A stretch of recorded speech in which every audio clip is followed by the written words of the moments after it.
Nasceu no dia 14 de novembro de 1978, na cidade de Guaíba, Rio Grande do Sul. Foi líder estudantil, chefe de gabinete na Assembleia Legislativa, foi vereador, secretário do governo Manuel, foi secretário da extinta SDR, vice-prefeito reeleito, advogado e gremista. Seja bem-vindo ao Linha de Fogo, vice-prefeito Caio Torquato. É um prazer recebê-lo aqui. Pendura, a satisfação é minha de poder ser um dos seletos convidados desse programa. Eu acompanhei o primeiro, o professor Salésio, foi um programa de excelência. Os demais, com o Juarez, o Genésio Mendes, Benoni Schmitz. Então, teve mais alguém? A Eliane Fernandes, maravilhosa, pessoa, minha amiga. Então, para mim, uma grande satisfação poder estar aqui, poder falar com você, levar aos nossos telespectadores, aqueles que acompanham a UniTV, um pouco das minhas opiniões, dos meus pensamentos. E do momento, E do momento. Do momento que você está vivendo politicamente. Dos projetos que nós temos para o futuro, do presente, falar um pouco da nossa cidade também, daquilo que estamos construindo junto com o prefeito Juarez Ponticelli. E certamente entrar em alguma polêmica, que você vai me botar em alguma polêmica, eu estou preparado para isso. Com certeza não. Mas eu queria começar com um problema que o mundo passou e nós, o Brasil não foi diferente, nosso estado e a nossa cidade. Eu entendo e sei e tenho a certeza absoluta que o enfrentamento da pandemia foi feito com muita competência aqui na cidade pelo poder público, por vocês. São palavras minhas, ditas e comprovadas.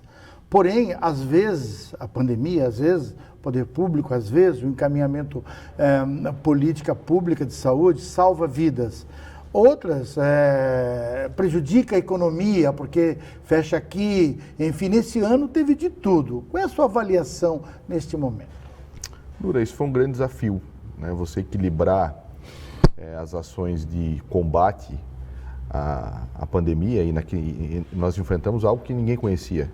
E quando você enfrenta o desconhecido, o inusitado, é muito mais... Não tem receita pronta, ninguém tinha passado por esse caminho. É muito mais desafiador você conseguir achar o tempo certo das coisas, e você erra mais do que acerta em alguns momentos. E nós não somos diferentes disso. Então, eu penso que o nosso trabalho foi muito positivo. Como município regional que somos, de polo de saúde de Santa Catarina, onde está localizado o hospital com o maior número de leitos do estado, onde tem uma condição de excelência médica aqui de saúde, mas é evidente que muitas pessoas desagradaram, ficaram desagradadas, porque nesse combate você teve que, no primeiro momento, qual foram as duas receitas eficazes para o Covid? Só teve duas: o isolamento, o afastamento das pessoas, e depois a vacina. O isolamento, que era uma medida que era paliativa, ela não resolvia, não é definitiva, ela era só para diminuir a condição de utilização do sistema de saúde. E a vacina, sim, a vacina de maneira mais eficaz, imediata, e aí nós estamos aqui nós dois, frente a frente, sem máscara, podendo conversar com toda tranquilidade, porque nós somos vacinados. Isso não nos dá a imunidade completa? Evidente que não, mas nos dá um percentual, um índice elevado de segurança. Então, esse combate ele foi muito duro. E para isso, eu sou muito agradecido, não só ao prefeito Juarez, que foi quem liderou isso junto com o Dyson, mas a toda a equipe da prefeitura que, em vários momentos, tiveram que fazer fiscalizações. Essa fiscalização, vice-prefeito Caio Torquato, atrapalhou muita gente? Acho que atrapalhou quem não entendeu, ou não cumpriu o que estava colocado nas normas, nos decretos. Esses, certamente, tiveram problemas. Agora, quem trabalha dentro da lei, quem é multado no trânsito é quem comete infrações. Não é se você andar de cinto, se você não andar na velocidade certa, você dificilmente, não mexer no celular, você não vai levar uma multa. Pode levar por outra coisa, mas não por isso. Se você andar de moto com capacete, com segurança, você não vai levar multa. Então aconteceram alguns episódios, evidentes que aconteceram, mas eu penso que a nossa equipe foi muito boa, tanto a Guarda Municipal, que atuou de maneira muito aplicada nessa condição, tanto a questão da Defesa Civil, que em algum momento teve que fazer uma força-tarefa, a Vigilância Sanitária, que teve um papel significativo, né, comandada na época pela Fernanda Borgesan, hoje comandada pela Jéssica, que tiveram que às vezes fazer o papel, né, de ir lá cumprir missões. E você não pode pedir para aquele que é o servidor público, que é um servidor que já, na expressão da palavra, já está ali para servir, né, para cumprir a sua missão, para que ele deixe de fazer aquilo que é a obrigação dele fazer. Então, isso aconteceu em alguns pontos. Ficou algum desencontro, algum desentendimento, tanto político, tanto na área empresarial, em relação àquele momento difícil que nós passamos? Ficou para quem não compreende direito o tamanho da gravidade e do drama que nós vivemos. A maioria das pessoas entenderam, né? E o tempo absolve algumas decisões, que num ponto de vista de alguns pode ter sido equivocada. Né? Fecharam muito cedo, era para não ter fechado determinado setor e fechou. Né? O setor de eventos que está apanhando tanto ainda, né? Que ainda está capengando para poder voltar, que sofreu, foi o setor que mais sofreu. Esse, sem dúvida, mas não tinha o que fazer. Nós não tínhamos como liberar algo primeiro que eu acho que as pessoas até, a maioria não ia, né? E que muito não dependiam somente do município. E teve alguns momentos, alguns momentos que houve o lockdown voluntário, né? Não precisou fechar. As pessoas não foram mais comprar nada, porque quando a crise, né, sanitária dos hospitais ela chegava no ápice, as pessoas não saíam de casa, elas se preservavam. Eu lembro que um dia eu fui almoçar no Clube 29, vou dar o nome aqui sem problema, lá no meio-dia só estava eu almoçando. Daí o dono proprietário, né, lamentando, né, eu falei, isso aqui é o lockdown invisível, onde as pessoas se punem e não saem mais às ruas. Então, eu penso que entre erros e acertos nós acertamos muito mais. O prefeito Juarez foi muito corajoso, nunca fugiu do combate, da opinião, das decisões, e decidir é muito difícil, é muito duro, porque de um lado era o setor econômico, do outro, um médico chorar na tua frente, como eu vi, e nós vimos, eu e Juarez, em desespero porque não sabiam mais o que fazer. Então, a esses profissionais da saúde, todos eles, seja da rede municipal, que foram maravilhosos, foram guerreiros, que deixavam às vezes a família em casa para correr risco, e perdemos alguns, tantos daqueles do hospital, da rede estadual, da questão particular. Fica aqui o nosso reconhecimento e agradecimento, e essas pequenas pontas aí, de quem não entendeu, isso aí a gente deixa para lá e segue, porque o benefício da maioria é soberano. O Linha de Fogo vai voltar em seguida no segundo bloco. O primeiro bloco foi só apenas questionamentos mais internos, né, onde o poder público participou efetivamente na questão da pandemia, que ainda não acabou. O segundo bloco, daqui para frente, é Linha de Fogo mesmo, é política pura. Voltamos em seguidinha.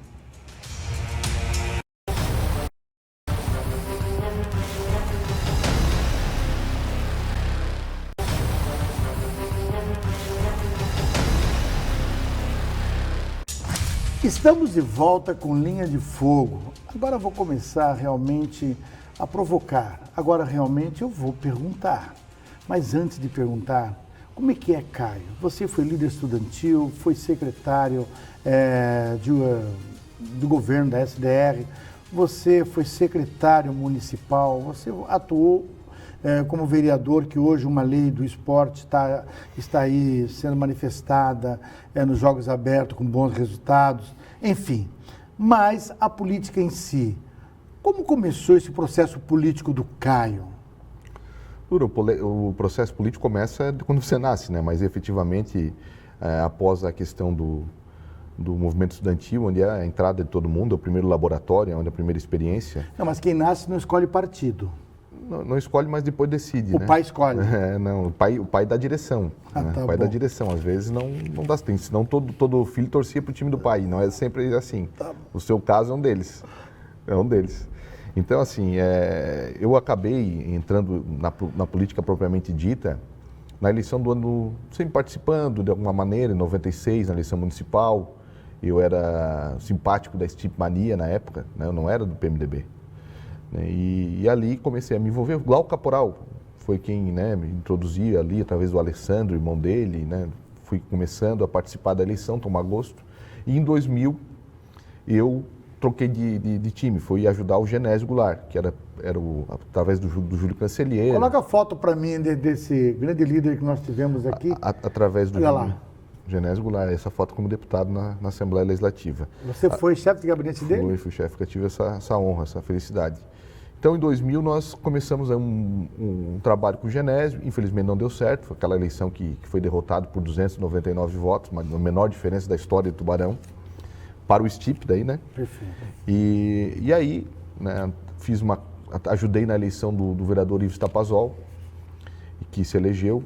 Giovanni Brasil, hoje coordenador da COSIP, foi quem fez toda uma aproximação, foi quem fez um lobby ali para que eu fosse trabalhar na Câmara através das mãos do vereador Ivo. O vereador me deu essa oportunidade, pessoa que eu tenho muita gratidão, é uma importância muito grande na minha vida.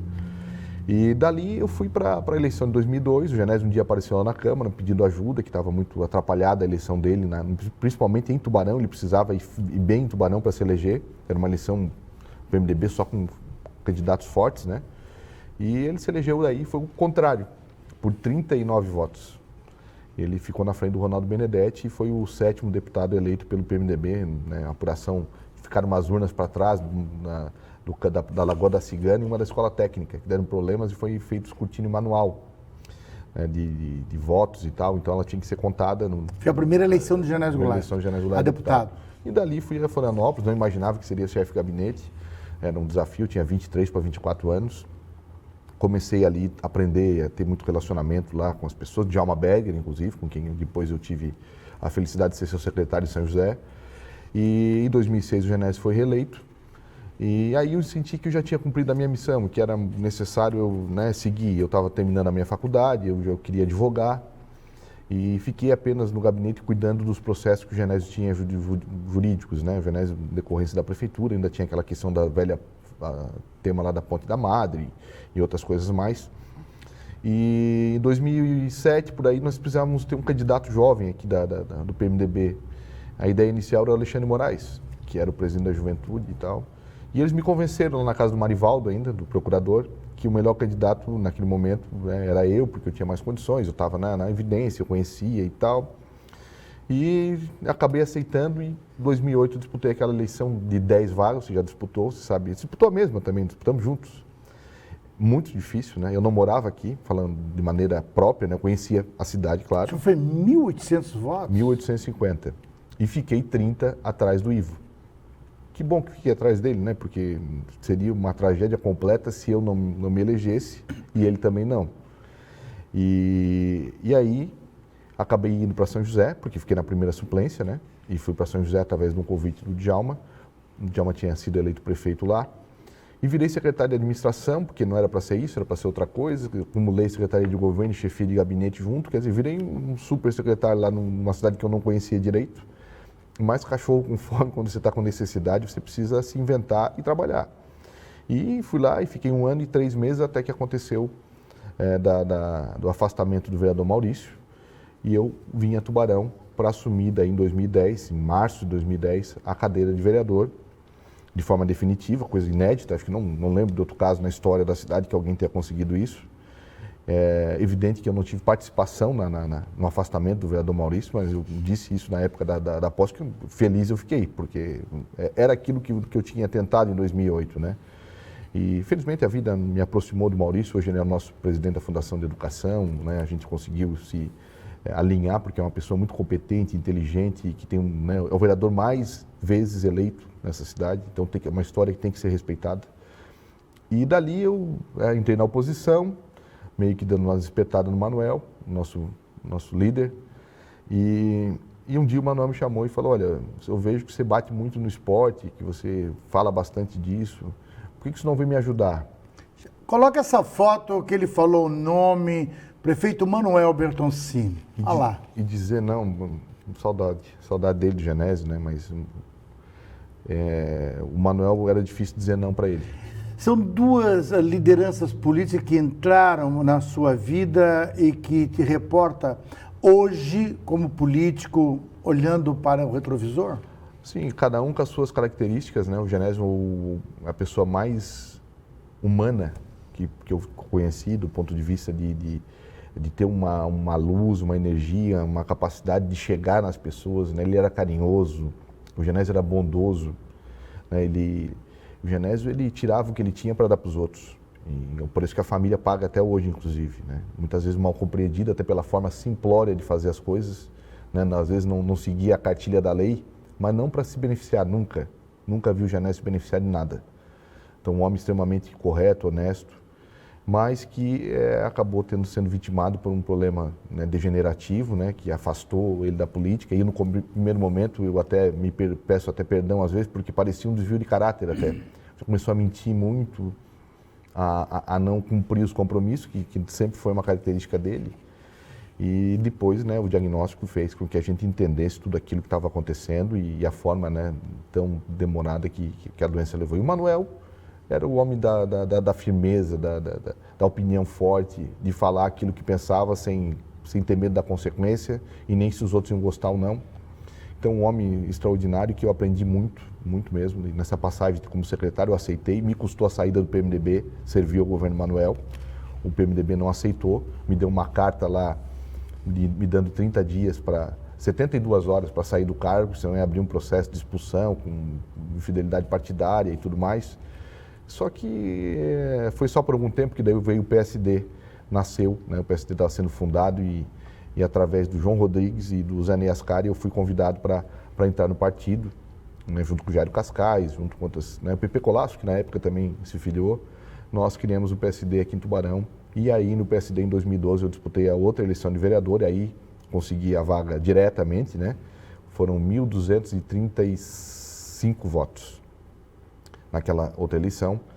E aí, né, o prefeito que ganhou foi o Olávio. Nós tínhamos uma missão muito difícil, porque o Olávio tinha minoria na Câmara, era 14 contra 3, mas tinha que dar o equilíbrio para a cidade, tinha que dar o equilíbrio para um homem de bem, que é o Olavo Falquete, um homem extremamente decente do ponto de vista de valores, de moral, né, que eu respeito, tem a minha admiração, tem a minha amizade, ele nos visita constantemente na prefeitura.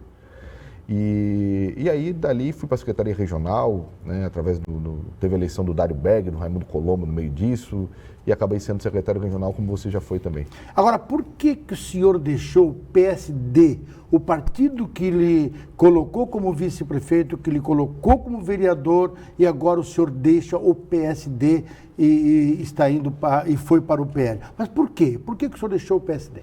Porque eu precisava crescer, não de tamanho, porque isso eu já cresci bastante, né? Mas eu precisava crescer politicamente. E o PSD, eu só tenho gratidão. O senhor sabia que o PSD está muito triste em Tubarão com a sua saída? Eu escrevo política e posso lhe garantir isso. O PSD tem muito do meu DNA ali dentro, né? Tem muito do meu esforço, fui eu que trouxe muitas pessoas ali dentro, né? Eu ajudei a construir o partido, né? Mas por que o senhor saiu? De fato, conta para mim por que o senhor saiu. Eu saí porque eu precisava disputar, né? Eu entendia que era o momento da nossa região ter opção de voto para a Câmara Federal e no PSD eu não ia conseguir ser, porque a regra estava definida. De Garopaba a Passo de Torres só cabe uma candidatura e ela já está sendo exercida pelo deputado Ricardo Guidi, que é um grande deputado, nosso amigo. Foi o meu deputado na última eleição. Só que não entendo que seja correto com a região e com a cidade de Tubarão, que em detrimento de uma regra interna de um partido, eu não me permita colocar o meu nome em um projeto para a nossa região. Eu vou voltar nesse assunto. Me custou de maneira muito tranquila, muito transparente. Muito obrigado a todos os líderes que eu fui bater na porta deles. Olha, eu vou fazer isso, muito obrigado. Eu sei da regra, não vou reclamar. E seguir a vida. O senhor saiu brigado com a cúpula Júlio Garcia ou Raimundo Colombo? De maneira nenhuma. Raimundo Colombo é meu amigo. Júlio Garcia? Júlio Garcia é um grande líder, né? Também tem um... Teve desavença entre o senhor e ele? Talvez teve uma incompreensão dele no primeiro momento, mas ele já entendeu que eu precisava fazer isso. Como é que se entende política? Ele já entendeu como? O tempo é soberano de você ver os movimentos. Você vê que era para valer, que não era uma aventura. No primeiro momento, talvez ele entendeu, e talvez eu também falhei com a forma de comunicar com ele, mas eu tenho muito respeito por ele. O senhor trouxe alguém do PSD para o novo partido hoje, o PL? Não, e nesse momento não pretendo trazer, porque eu acho que o PSD tem que continuar, né, sobre a batuta aí do presidente Jairo Cascais, do Nilton Campos, do Dr. Jean, né? Então não é justo eu chegar na porta do Dr. Jean, que foi com quem eu convidei também, hoje é vereador, a Ritinha, Chumbinho, Eu não posso bater lá e dizer, olha, agora mudou tudo, vem para cá. Acho que eu posso construir uma nova história no PL e ter o PSD como um aliado, como sempre foi do nosso projeto aqui em Tubarão. No próximo bloco, eu vou tentar contradizer essa última fala do vice-prefeito pré-candidato a deputado federal, Caio Torcas, que eu vou provar a ele que realmente ele não trouxe oficialmente, mas no coração estão todos com ele. Voltamos em seguidinha.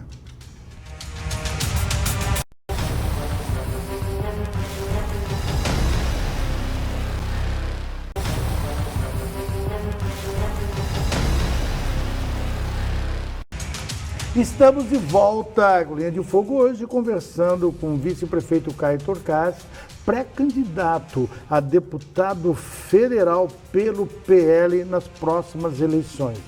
Pelo menos estão construindo essa candidatura e não está parando. A pergunta, eu perguntei por que o senhor saiu do PSD, agora eu faço uma pergunta contrária, por que o senhor escolheu o PL? O PL foi, dentro do movimento de... Primeiro era decidir a candidatura, um projeto, né?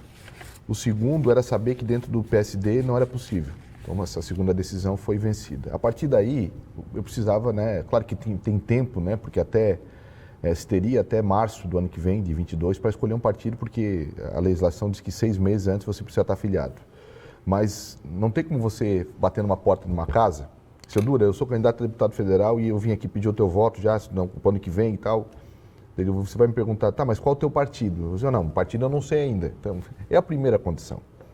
Precisava ter muito claro, essa condição. E segundo, buscar um projeto que fosse definido aqui em Santa Catarina. O senador Jorginho Melo já há muito tempo, desde que se elegeu senador, deixou muito claro que ele seria candidato a governador. O senador Jorginho Melo tem uma relação muito próxima com o prefeito Juarez Ponticelli, que participou efetivamente dessa escolha e decisão. Aliás, o prefeito Juarez participa de tudo do que diz respeito à construção desse projeto e de qualquer projeto que eu esteja.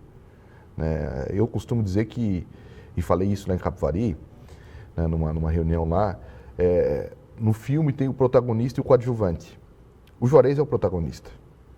Eu sou o coadjuvante. Mas o Juarez não é do PL? Mas o Juarez é o protagonista do nosso projeto. Então, já estava esquematizado isso desde o início de janeiro, entre você e o prefeito Ponticelli? Já. Que alguém ia ser candidato a federal? Já. Só não saberiam qual partido? Não saberíamos quem seria. Mas o Juarez, então, direcionou o senhor ao PL? Participou da decisão. Direcionou? Participou da decisão. Não direcionou? Participou da decisão. Aí, pelo peso, ele é o protagonista. Mas o senhor sendo do PL, ele sendo do Partido Progressista, que influência que tem Ponticelli sobre o senhor? Ele tem... Politicamente falando. Total influência. Nós temos o mesmo projeto, nós temos a mesma construção, nós vamos para o mesmo lugar. Então, com essa decisão tomada, de avaliar quais partidos, nós pesamos uma série de coisas. A questão do projeto definido para governador, a questão da viabilidade eleitoral de uma sigla que me desse a oportunidade de já existir uma nominata, porque não tem mais coligação na proporcional. Então, essa eleição vai ser a primeira desse nível que não vai ter mais coligações. Então, as chapas proporcionais têm que ser puras. E o PL já tinha uma boa nominata. Agora melhor ainda, mas já tinha lá atrás, quando eu decidi. E terceiro, que me dava uma condição de competir. Porque não adianta ir para um partido que tem um figurão lá que vai fazer 150, 200 mil votos e você vai lá para fazer, contar votos para eleger essa pessoa. Isso faz parte do jogo. Mas você, quando entra numa eleição, você tem que entrar para disputar. Agora, se vai ganhar ou não, é uma consequência. Eu só não entendo pré-candidato a deputado federal, Caio Tokarski. Eu tenho que soletrar bem melhorando. Bem lento, que eu estou melhorando essa minha pronúncia. O senhor sempre foi um político de centro-esquerda, se eu estou enganado. Porque o PL agora, ele é centro-direita, ele é centrão. Como é que está essa virada de posicionamento que o senhor vai ter que defender nessa eleição agora? Dura, a questão ideológica no nosso país está muito longe de ser caminho para qualquer decisão. Se alguém vai por ideologia decidir o posicionamento, não vai decidir por um partido... O PL é um partido de centro, sempre foi. O PL fez parte do governo Dilma Rousseff, governo Lula, do governo Michel Temer, e faz parte de novo do governo do presidente Bolsonaro. Então, ele não é de... É um partido de centro, como o PSD também é um partido de centro. E como a maioria dos partidos, o PP é de centro, de centrão, né, vamos dar os nomes, o PSD, o PSDB, o MDB, o Republicanos. Então, as escolhas que se tinha não vão nunca ser pela questão do viés ideológico. O senhor concorda que a filiação do presidente da República, Jair Bolsonaro, no PL, ficou mais fácil a eleição dos senhores, dos liberais? É uma avaliação que nesse momento... O senhor acha que vai ter onda de novo, então? Não vai ter onda. O que é que vai ser avaliado? Vai ser avaliado o desempenho do governo Bolsonaro. Isso não preocupa os senhores? Um governo que tem acertos e tem erros também. Essa avaliação... Quais são os acertos, praticamente, que o senhor possa me definir? É um governo que, às vezes, se comunica mal, mas acerta muito. Esse é o erro. É o erro maior, comunicar mal. Por exemplo, como é que você explica um governo que paga toda a conta da pandemia, mas, ao mesmo tempo, parece que não contribui para que essas ações sejam efetivas? Todas as vacinas que nós recebemos, que você foi vacinado, que eu, que todos que estão nos assistindo foram, no Brasil inteiro, foram custeados pelo governo federal. E aí nós ficamos numa discussão de noticiário constante, se saber se o presidente vacinou ou não. Então, esse tipo de comportamento eu não consigo entender. Mas é um governo que auxiliou os municípios, que auxiliou os estados, tem estado aí distribuindo dinheiro, né, a maioria deles, a rodo, mas porque não está pagando a dívida federal? Porque foi feito um moratório das dívidas federais. Esse discurso não é seu. Esse discurso são de líderes bolsonaristas que começaram o governo. O senhor começou agora. Não, mas eu o senhor está fazendo um discurso parecendo seu. Eu estou dizendo, não, é meu. É um discurso de campanha? Não, é a minha opinião. É a minha opinião. Não tem nada a ver, eu não vou comprar a ideia de ninguém. Como eu já disse, acho que o presidente Bolsonaro erra de maneira demasiada no que diz respeito à condução da pandemia. Acho que nós perdemos muito tempo em discutir se usava máscara ou não usava, se aglomerava ou não aglomerava, se era necessário, ao mesmo tempo que eu concordo com ele que a economia não podia ser sacrificada, como foi em alguns estados que estão completamente arrebentados, como São Paulo, que exagerou no tempo do fechamento das coisas, que sacrificou o médio e o pequeno empresário, e com isso o trabalhador, por consequência. Agora, acho e penso e acredito e tenho certeza que tem muitos acertos, principalmente no que tange à salvação e ao equilíbrio das contas de onde tudo acontece, que é nos estados e principalmente nos municípios. Vice-prefeito e pré-candidato a deputado federal Caio Torcassi, qual é a estratégia, então, que deve ser usada na campanha do ano que vem, pelo PL? O PL vai ter estratégia, né, nacional, né, de uma candidatura a presidente. Aqui em Santa Catarina, um outro enredo, né, um outro conceito, que é uma candidatura estadual. E no meu caso, eu não vou me prender, literalmente, assim, a assuntos que não são tangíveis ao meu alcance. O meu propósito de ter uma candidatura é para olhar para a nossa realidade e daquilo que eu posso alcançar, que é ser o coadjuvante lá de Brasília para que os protagonistas, que são os prefeitos daqui da nossa região e do nosso sul catarinense, claro, o deputado federal é de todo o estado, mas ele tem que ter uma base, ele tem que ter um foco. E o meu foco vai ser Amurel. Vai ser possibilitar novamente que o prefeito de Rio Fortuna, Nery Vandrés, pegando como exemplo que é do PL e um grande amigo, que ele tenha uma porta para bater que seja sua lá em Brasília. Né, para que esses recursos que estão disponíveis de emenda, impositiva ou não, secreto ou não, que eu concordo ou não concordo, mas enquanto existir, eu quero que venha para cá. Eu quero que seja aplicada nos nossos municípios. Então, para que esses prefeitos possam ter uma referência de novo. Claro que os deputados de Criciúma são pessoas que estão nos atendendo, evidente que estão. Giovana de Sá, uma deputada extraordinária, uma deputada competente, esforçada, sendo injustiçada muitas vezes aí, por uma série de posicionamentos que são colocados a ela. Deputado Ricardo Guide, deputado Daniel Freitas, que ajudou tanto aqui também, deputado Coronel Armando, que você gosta tanto, que também sempre é prestativo, né, que nos ajudou muito no governo, mas a essência, a base, o foco e o principal desses mandatos não são da nossa região, não é o da cidade de Tubarão, que tem 80 mil eleitores, vai ter na próxima eleição, não é da nossa Amurel. Não, a região tem 261 mil, Tubarão 80 mil. Então, que vai ter na próxima eleição, na próxima. Na última teve 76. Perfeito. Não é o foco deles a nossa região. E nós precisamos recuperar isso. Agora, e para tratar de coisas tangíveis. Agora, como convencer o eleitor bolsonarista que o senhor será leal ao presidente caso eleito? Eu não estou muito... Não, antes que o senhor responda, eu vou citar algum exemplo para justificar o meu questionamento. Tantos traíram o presidente na eleição de 2018. O governador Moisés, a Joyce Hasselmann e tantos outros. Inclusive o próprio PSL que se desfez. Como é que o senhor me dá a garantia, e vai dar garantia ao bolsonarista, não a mim, a eles, que estão ali vendo agora, de que o senhor será leal ao presidente da República? Eu não tenho essa preocupação, Dura, em agradar ou desagradar. Por que o senhor não tem essa Porque preocupação? eu não posso ser aquilo que eu não acredito ou penso.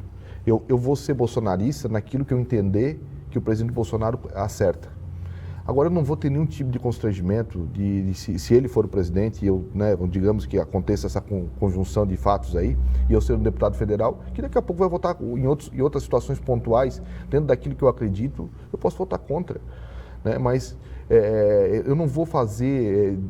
o princípio da nossa candidatura, do nosso projeto, da pré-candidatura, não é se esconder atrás de número ou de partido nenhum. É de falar de um propósito maior, que é a minha história política, que é o patrimônio que eu e o prefeito Juarez construímos aqui em Tubarão e que nós estamos mostrando para a nossa região e para Santa Catarina, que é possível fazer, que é possível construir isso em conjunto com a região, sem virar as costas, sem se achar que Tubarão pode ser maior que os outros municípios da Mourão, mas ele não é melhor, ele é igual. Pedras Grandes tem mérito, como estava ali Julinho Cancelheiro esperando ali, porque vai ter um grande evento final de semana, através do prefeito Aguinaldo Felipe, como Capivari, que é uma cidade que é próxima de nós, como Laguna, Imbituba. Então, nós temos que entender que Tubarão ela é a propulsora do desenvolvimento dessa região. Não é que Tubarão ela é maior. E por muito tempo, nós ficamos com esse orgulho de virar as costas para a região e pagamos um preço. Hoje nós estamos recuperando isso. Então, o meu projeto, e eu quero que o eleitor bolsonarista, o eleitor de centro, o eleitor da ideologia que for, ele venha entender que ele tem um propósito de recuperar o espaço da nossa região com muita transparência no que penso, com muito senso de justiça, né, com muito conhecimento, porque a minha vida me possibilitou isso, não só porque eu sou advogado, eu não me considero melhor que ninguém, mas eu estudei, me preparei, todos os dias estou sempre aprendendo algo novo, tenho 20 e tantos anos, não tenho um processo na minha vida, não tenho um processo no Tribunal de Contas, em lugar algum, né? Não me faz isso é minha obrigação, isso não é qualidade, ser ficha limpa, eu não gosto nem de ficar falando isso, porque é obrigação do político, né? Ele pode daqui a pouco ter que dar uma explicação, porque é natural, mas eu felizmente, nem a explicação precisei dar. Então, eu queria colocar o meu nome dentro dessa linha, não da linha de ser isso ou ser aquilo. Esses que traíram é porque talvez não tinham nada para oferecer além de um número. Eu quero ser mais que um número. Eu quero ser um candidato que tem um patrimônio, que tem vontade de fazer e que tem um futuro a mostrar. No próximo bloco, vamos conversar mais sobre política com o pré-candidato a deputado federal, vice-prefeito Caio, da cidade de Tubarão. Vamos falar mais de política. É Linha de Fogo, já volta já.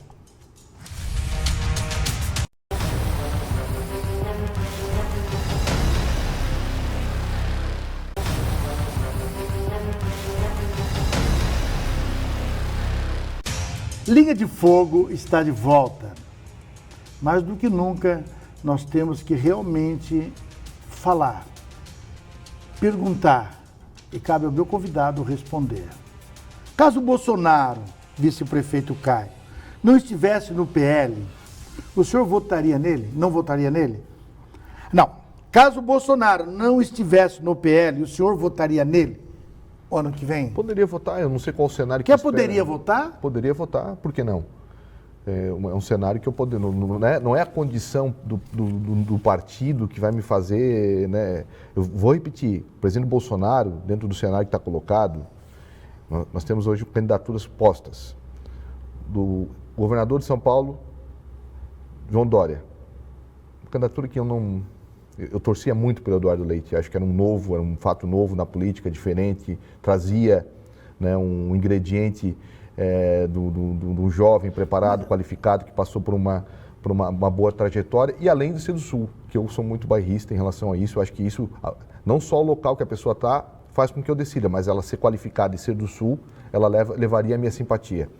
A questão do candidato Ciro Gomes, ele está tentando ser o que não é, e aí é meio estranho, ele está tentando ser um esquerda-direita, que não existe isso. Não convence. Não convence, não vai.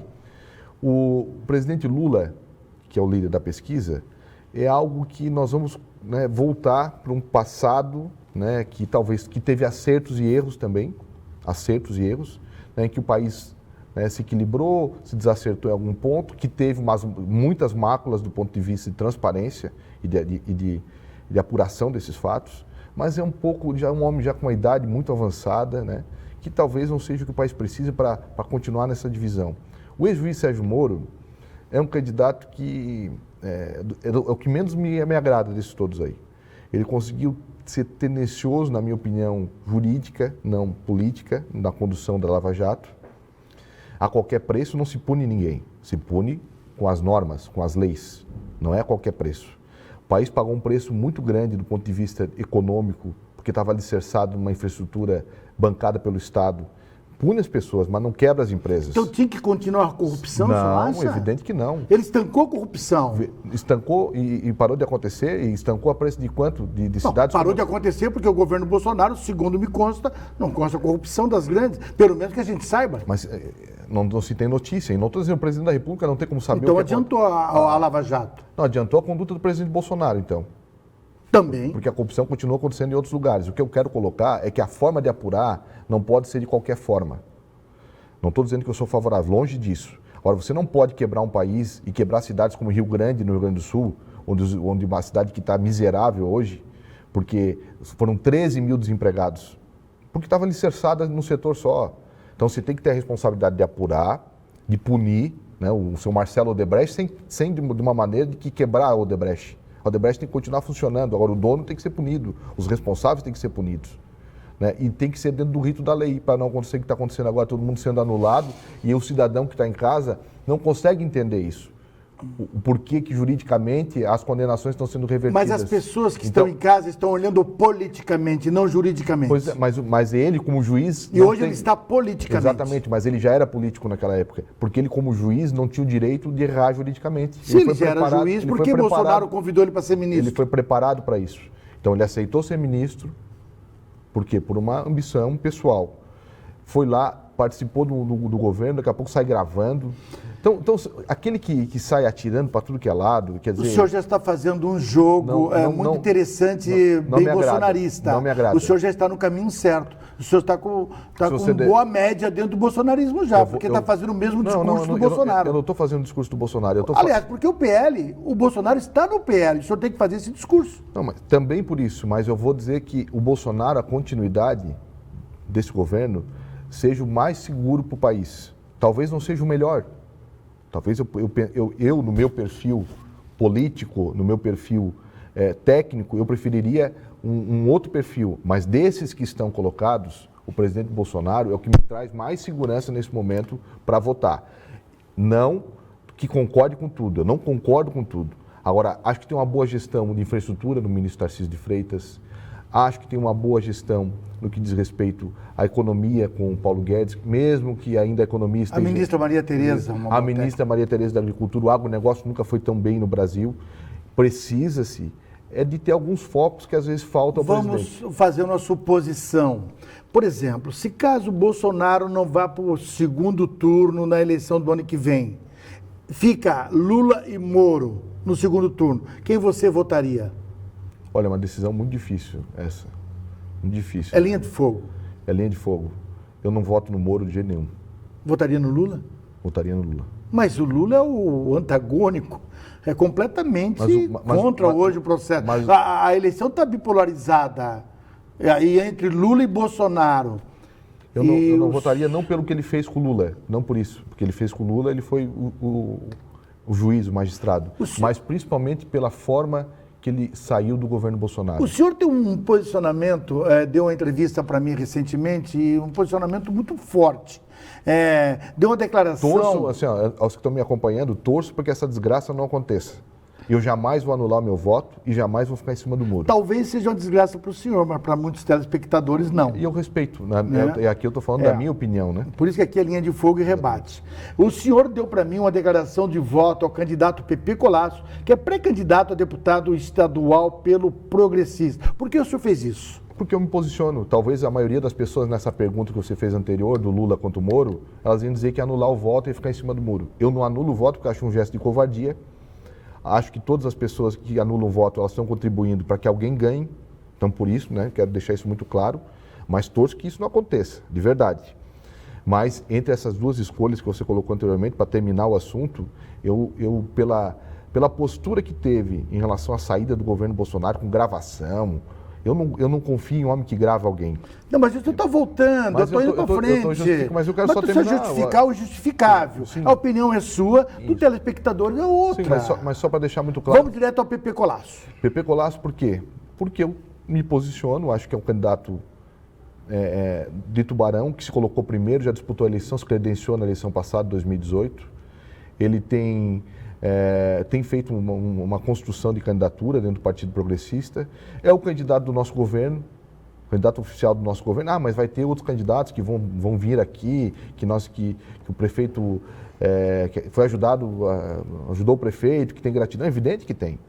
Mas com muita transparência, nós vamos colocar que o nosso candidato oficial e o candidato que o governo vai efetivamente trabalhar o Pepe Colasso e por isso vai ter o meu voto. Tem um vídeo, produção, tem um vídeo aí, eu gostaria que passasse só 2 minutinhos.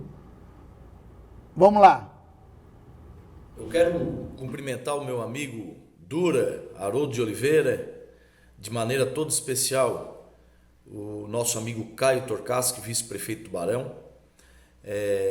Dizer que eu conheço o Caio há muito tempo, desde o tempo de colégio e depois trilhamos junto a Faculdade de Direito na Universidade, aqui na Unisul. Uma pessoa muito capaz, com um currículo desde muito cedo já trabalhando dentro da área do direito e posteriormente também se dedicando à vida pública. O Caio agora encara esse novo desafio de ser candidato a deputado federal e dentro de uma bandeira que a gente levanta, que nós acreditamos que a Murel precisa de representatividade, principalmente a cidade de Tubarão, pelo seu tamanho, por ser uma cidade polo e não ter aqui, né, um deputado federal e um deputado estadual. É exemplo do que já teve no passado, né? Já tivemos aqui o deputado federal Edinho Beis, o deputado estadual Juarez Ponticelli, Genésio Goulart, e isso causava, sem dúvida alguma, um impacto nas buscas de recursos, tanto na esfera estadual quanto na esfera federal. Dizer que a gente está muito otimista de fazer uma boa campanha. Tenho visto a dedicação do Caio e a demonstração dele para que o nosso projeto seja um projeto vitorioso, que essa dobradinha dê certo. Eu declaro aqui, sem dúvida alguma, que o meu trabalho vai ser um trabalho para que a minha candidatura estadual dê certo, mas que também a candidatura do Caio Torcaschi para federal também seja exitosa. Ele tem o meu voto, tem o meu apoio, tem o comprometimento do nosso grupo, para que esse grupo possa unido fazer com que Tubarão e a região possam aumentar e ganhar essa representatividade que tanto ela merece. Tá bom, Dura? Um grande abraço, um abraço aí para o Caio, a todos que participam desse programa tão visto aí pela comunidade tubaronense da região da Murel. Tá bom? Um grande abraço. O senhor está tranquilo em fazer essa declaração e ao mesmo tempo ouvir este vídeo do Pepe Colasso? Muito tranquilo, porque quando a gente faz aquilo que acredita, naquilo que é o que está colocado por um grupo, por um time, e o Pepe faz parte do nosso time. O Pepe foi presidente da Câmara, foi vereador, hoje é o superintendente da AGR, e ele faz por merecer. Pela região? Não, é pela região, é por ele, é pelo que ele construiu. O Pepe foi prefeito da cidade, foi vice-prefeito jovem, foi vereador 2 vezes, foi presidente da Câmara 2 vezes. Então tem essa sintonia, né? E ele chegou primeiro, além disso. Então não seria justo da minha pessoa, não seria transparente se eu chegasse agora e disse, não, agora o Pepe está aí, mas eu vou... tantos que me provocaram para ser candidato a estadual, você sabe disso? Muitos me provocaram, me chamando em reuniões. Eu disse, olha, eu não vou por uma série de fatores. Primeiro que não é esse o mandato que eu acho que eu tenho compatibilidade. E segundo, que esse espaço está ocupado. Essa candidatura do nosso governo, ela é do PP Colasso. E quem definiu isso não fui eu, foi ele mesmo, quando trabalhou, construiu e se credenciou. O senhor está sendo apontado como um articulador da oposição contra o prefeito Samir em Laguna. Isso é verdade? Não, isso não é verdade. Eu não tenho. Eu sou vice-prefeito de Tubarão. O senhor ouviu isso? Ouvi, né? Acho que quando as coisas dão errado, se busca culpados. O que acontece em Laguna, evidente que agora com essa pré-candidatura eu tenho rodado os municípios. Em Laguna eu tenho uma série de amizades e tenho construído outras. Né? E por coincidência, a maioria delas são opositores ao prefeito Samir, a quem eu tenho muito respeito e né, foi eleito legitimamente e torço que dê certo, até porque é lá que na temporada de verão a gente está sempre presente lá em Laguna. Mas nesse caso eu não sou articulador de nada, né? Eu acho que se acontecer alguma coisa que dá certo lá, ninguém vai apontar para mim. O que dá errado também não vai cair na minha conta. Então, acredito que lá existe, né, uma falta de sintonia, de diálogo em relação a algumas coisas, mas eu penso que com o passar do tempo, né, o prefeito Samir está chegando no mandato agora, ele vai entender um pouco mais das temáticas, até do Poder Legislativo, que é um poder independente e que às vezes tem vontade própria, para poder fazer o melhor para o Laguna, e não tenho aqui dúvida nenhuma das intenções dele, que são as melhores. E de articulação de Câmara de Vereadores, o senhor entende muito bem. O senhor entende porque lá esteve e hoje articula muito bem em Tubarão. Vice-prefeito Caio Tokarski.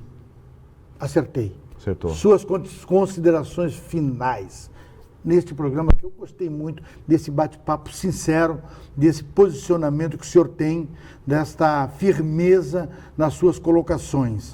O programa Linha de Fogo é isso mesmo. Suas considerações finais. Lula, eu quero agradecer mais uma vez pela oportunidade, agradecer aqueles que estão nos acompanhando aí desde o primeiro momento.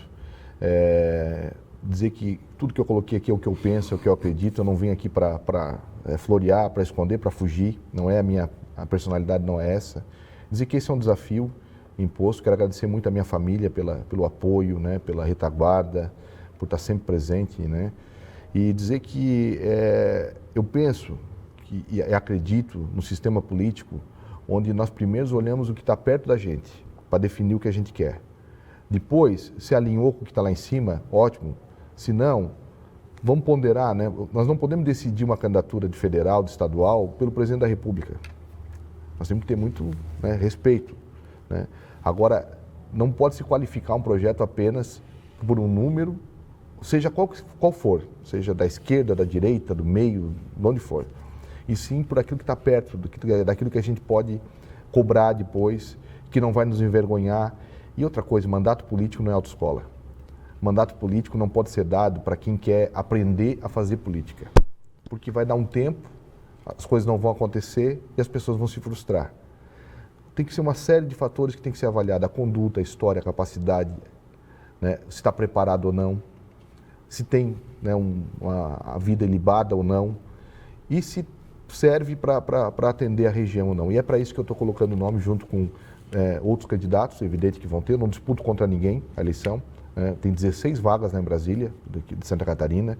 Então, a minha eleição não é contra Lucas Esmeraldino, não é contra Felipe Estevam. Ela é a favor daquilo que eu acredito e penso, que a nossa região pode voltar a ser protagonista lá em Brasília. E eu conto muito, né, com a recepção das pessoas, que possam me ouvir, me entender. E se não entender, fica, né, a mensagem, e essa é a democracia, assim que funciona. Vice-prefeito Caio, pré-candidato a deputado federal no PL. Muito obrigado pela sua presença. Espero novamente reencontrá-lo o ano que vem, no período eleitoral, para que a gente possa falar das suas propostas como deputado federal para a nossa região da Amurel e todo o sul de Santa Catarina. Muito obrigado pela sua presença. Obrigado, Dura. Até a próxima quarta-feira, aqui no Linha de Fogo. Aqui não tem papo, né, um papo meia boca. Aqui é papo reto. Aqui é Linha de Fogo. Até a próxima quarta-feira.